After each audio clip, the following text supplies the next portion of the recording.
Big boss update ಯಾವಾಗ ಬರುತ್ತೋ ಅಂತ ಕಾಯ್ತಾ ಇದ್ವಿ. ಆದರೆ ಈಗ ಹಿಂದಿಂದೇನೆ ಅಪ್ಡೇಟ್ಸ್ ಬರ್ತಾನೇ ಇದೆ, ಪ್ರೋಮೋಸ್ ಬಿಡ್ತಾನೇ ಇದ್ದಾರೆ. ಈ ಸತಿ ಬಿಗ್ ಬಾಸ್ ಬರೋದಕ್ಕೆ ಇನ್ನೂ ಒಂದು ತಿಂಗಳಿದ್ರೇನು ಇದ್ರ ಬಗ್ಗೆ ಅಪ್ಡೇಟ್ಸ್ ಕೊಡ್ತಾನೇ ಇದ್ದಾರೆ. ಇದ್ರ ಕಾರಣ ಅಗ್ನಿ ಪರೀಕ್ಷೆ ಅನ್ನೋ ಒಂದು ಶೋ. ಯಾಕಂದರೆ ಇದು ಬಿಗ್ ಬಾಸ್ಗೆ ಸಂಬಂಧಪಟ್ಟಿದ್ದೆ ಶೋ. ಬಿಗ್ ಬಾಸ್ಗೆ ಬರೋ ಸ್ಪರ್ಧಿಗಳು ಯಾರು ಅಂತ ಈ ಶೋ ಇಂದಾನೇ ನಮಗೆ ಗೊತ್ತಾಗತ್ತೆ. ಈಗ ಇದ್ರ ಬಗ್ಗೆ ಇನ್ನೊಂದು ಪ್ರೋಮೋ ಬಿಟ್ಟಿದ್ದಾರೆ.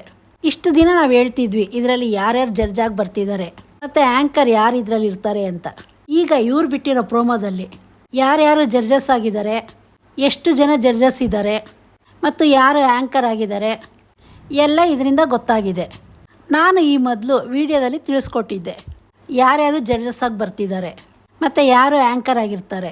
ಅದೇ ಥರ ಆಗಿದೆ. ಆದರೆ ಅದರಲ್ಲಿ ಒಂದು ಸಣ್ಣ ಬದಲಾವಣೆ ಇದೆ. ಈ ಪ್ರೋಮೋದಲ್ಲಿ ಮೊದಲು ಕಾಣಿಸ್ಕೊಳೋದೇ ವಿನಯ್ ಗೌಡ.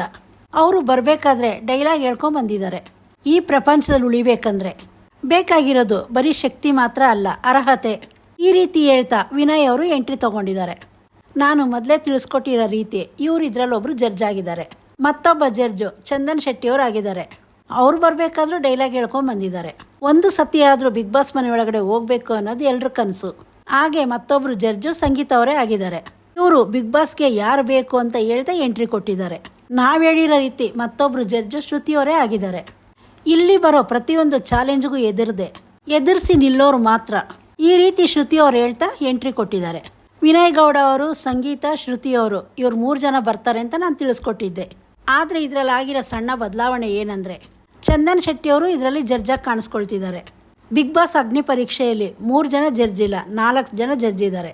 ಈ ಪ್ರೋಮೋದಲ್ಲಿ ಹೇಳಿರೋ ಪ್ರಕಾರ ಇಲ್ಲಿವರೆಗೂ ಬಿಗ್ ಬಾಸಲ್ಲಿ ನಡೆಯೋ ಯುದ್ಧಗಳು ನೋಡಿದ್ದೀರಾ. ಆದರೆ ಈಗ ಬಿಗ್ ಬಾಸ್ ಮನೆಯೊಳಗಡೆ ಎಂಟ್ರಿ ಕೊಡೋದಕ್ಕೆ ಒಂದು ಮಹಾಯುದ್ಧನೇ ಗೆಲ್ಲಬೇಕು. ಈ ಯುದ್ಧನ ಗೆದ್ದು ಮನೆಯೊಳಗಡೆ ಎಂಟ್ರಿ ಆಗೋರು ಯಾರು ಆಗ್ಬೋದು ಅಂತ ಈ 4 ಜನ ತೀರ್ಪುಗಾರರು ಸೆಲೆಕ್ಟ್ ಮಾಡ್ತಾರೆ. ಇವರು ಮನೆಯೊಳಗಡೆ ಹೋಗೋದಕ್ಕೆ ಒಂದು ಮಹಾಯುದ್ಧನೇ ನಡೆಯುತ್ತೆ ಅಂತ ಹೇಳಿದ್ದಾರೆ. ಆ ಯುದ್ಧ ಯಾವ ರೀತಿ ಇರುತ್ತೆ, ಇವರು ಸೆಲೆಕ್ಟ್ ಮಾಡೋದಕ್ಕೆ ಏನೇನೆಲ್ಲ ಮಾಡಿಸ್ತಾರೆ, ಈಗ ಇದೊಂದು ಪ್ರಶ್ನೆ ಉಳ್ಕೊಂಡಿದೆ. ಇವ್ರು ಕೊಡೋ ತೀರ್ಪು ಸರಿಯಾಗಿರತ್ತಾ, ಯಾವ ರೀತಿಯೆಲ್ಲ ಪರೀಕ್ಷೆಗಳಿರುತ್ತೆ ನೋಡೋಣ. ಮತ್ತೆ ಅದ್ರ ಬಗ್ಗೆ ಮಾಹಿತಿ ತಿಳಿಸ್ಕೊಡ್ತೀನಿ. ಮತ್ತು ಆ್ಯಂಕರ್ ಕೂಡ ನಿರಂಜನ್ ಅವರೇ ಆಗಿದ್ದಾರೆ. ಇದಕ್ಕೆ ಯಾರ್ಯಾರೆಲ್ಲ ಕಾಯ್ತಿದ್ದೀರಾ ಕಮೆಂಟ್ ಮಾಡಿ ತಿಳಿಸಿ. ಅದ್ರ ಬಗ್ಗೆ ನಿಮ್ಗೆ ಏನು ಅನ್ಸುತ್ತೆ ಅದು ಕಮೆಂಟ್ ಮಾಡಿ ತಿಳಿಸಿ. ಮುಂದೆ ಇದೇ ಥರ ಮಾಹಿತಿ ಕೊಡ್ತೀನಿ. ಚಾನಲ್ ಸಬ್ಸ್ಕ್ರೈಬ್ ಮಾಡ್ಕೊಳ್ಳಿ.